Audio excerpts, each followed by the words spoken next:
Bom dia, pessoal. A gente vai se encontrar, aqui agora na aulinha de geografia. Como é que vocês estão? Estão bem? Graças a Deus, A gente continua nas nossas aulas virtuais, mas com a certeza de que logo, logo poderemos estar juntos, tá bom?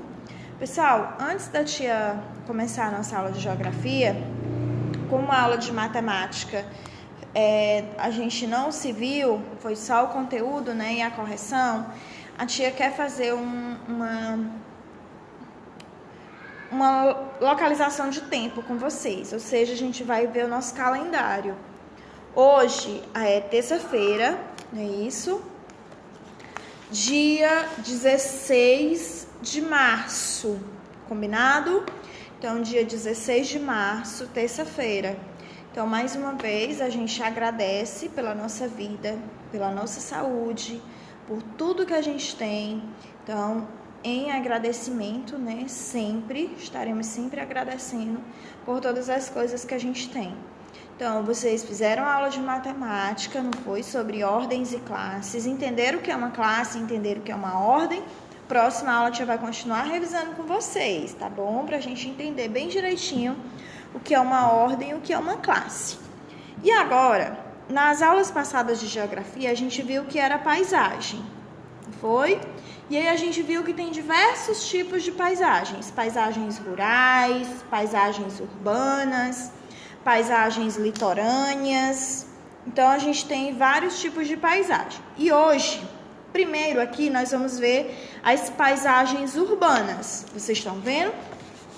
Lá na página 16 do livro de geografia de vocês, tá bom? Pegue o livro. A gente vai ver que nem todas as paisagens urbanas, somente por ela ser urbana, ela é igual.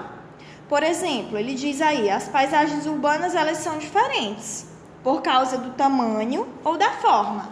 Porque a gente pode ter, as paisagens urbanas são as cidades. A gente pode ter cidade grande e cidade pequena. Então, a paisagem não é a mesma por conta do tamanho ou da forma. Em relação às formas, as paisagens podem ser bem variadas. Por exemplo, se for uma cidade litorânea, a forma dela vai ser totalmente diferente do que uma cidade lá do interior, tipo a nossa, que não é litorânea. Se for uma cidade serrana, a forma da cidade vai ser de acordo com a estrutura da forma dela, ser serrana, ser sertão ou ser litoral. Nas cidades, existem locais de moradia que variam de preço, ou seja, alguns lugares são mais caros e outros bem mais baratos. É possível encontrar na mesma cidade, prédios de apartamentos num bairro e um cortiço pobre. Por que tem lugar que é mais caro e lugar que é mais barato, tia Ranieri? Por quê? Por exemplo, as casas do centro da cidade, ou seja, as casas que ficam em locais melhores na cidade, são as casas mais caras. Já as casas que ficam na periferia, nos bairros mais afastados da cidade, elas são bem mais em conta, elas são bem mais baratas. Então, a gente tem dois tipos de paisagens dentro da cidade. Os bairros que ficam mais ao centro e os bairros periféricos, ou seja, aqueles bairros que ficam mais distantes, como é o caso do que a gente está vendo aí na imagem. Essa primeira imagem, a gente está vendo um bairro mais central, ou seja, com apartamentos e tudo. E aqui a gente tem um bairro mais afastado, um bairro periférico. Entendido? Há também as paisagens urbanas que tem indústrias, que é o caso dessa aqui, que é o lugar onde ficam as fábricas. E outros que são paisagens urbanas de bairros residenciais, com casa. Então, a gente tem bairros industriais, que ficam somente as indústrias, e a gente tem bairros residenciais, que prevalecem a presença de casas, de famílias, de pessoas que moram lá. Virando a página, nós vamos ter a paisagem rural, ou seja, o campo, que ele também vai ser diferente. Olha o que ele diz. As paisagens rurais são diferentes por causa do tamanho, do espaço ou do modo como ele é constituído.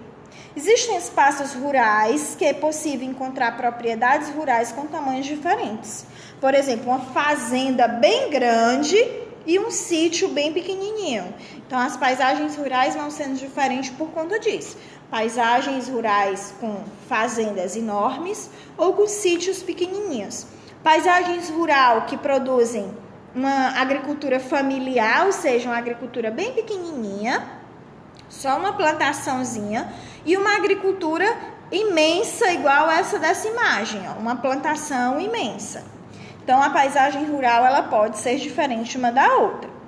Há também espaços com grandes plantações, que a tia acabou de falar, de um mesmo tipo de produto. Por exemplo, uma plantação imensa só de milho, que isso a gente chama de plantation, né? Que a gente planta só um produto imenso, que são as fazendas de produção de alimento.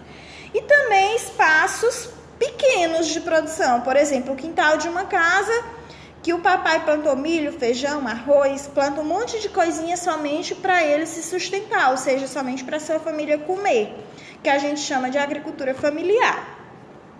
Dependendo dos aspectos naturais, existem ainda a diferença entre as grandes plantações. Podem ter diversos tipos de grandes plantações, isso a gente vai estudar depois. Entendida a diferença entre paisagens urbanas e rurais, então a paisagem urbana ela vai ter, né, diversas características. Ela pode ser industrial, ela pode ser residencial, ela pode ser um bairro periférico, ela pode ser um bairro central. Do mesmo jeito, a paisagem rural, ela pode ser uma grande plantação ou uma pequena fazenda ou uma grande fazenda, um sítio. Então, a gente tem essas diferenças entre os tipos de paisagem urbana e rural. Em seguida, eu quero que vocês façam a atividade da página 18, que é bem pequenininha.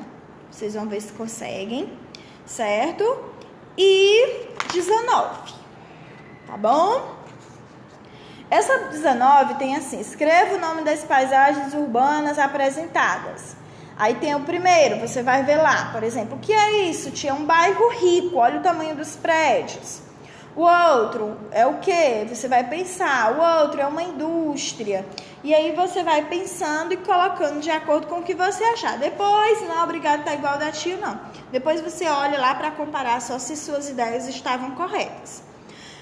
Pessoal, saindo da nossa aula de geografia e passando para a nossa aula de oficina de negócios, a gente está falando sobre os sonhos, não é isso?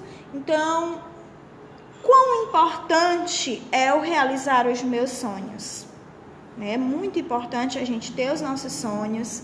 Como a gente já viu, o que a gente faz para realizar os sonhos? A gente planeja, a gente traça metas, estratégias, estuda, né, para realizar os nossos sonhos.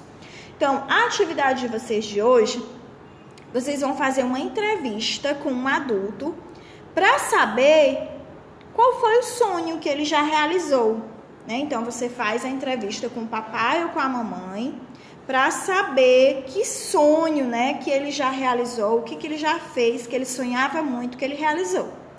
Tá bom? Então, é só isso, pessoal. Até amanhã e tchau!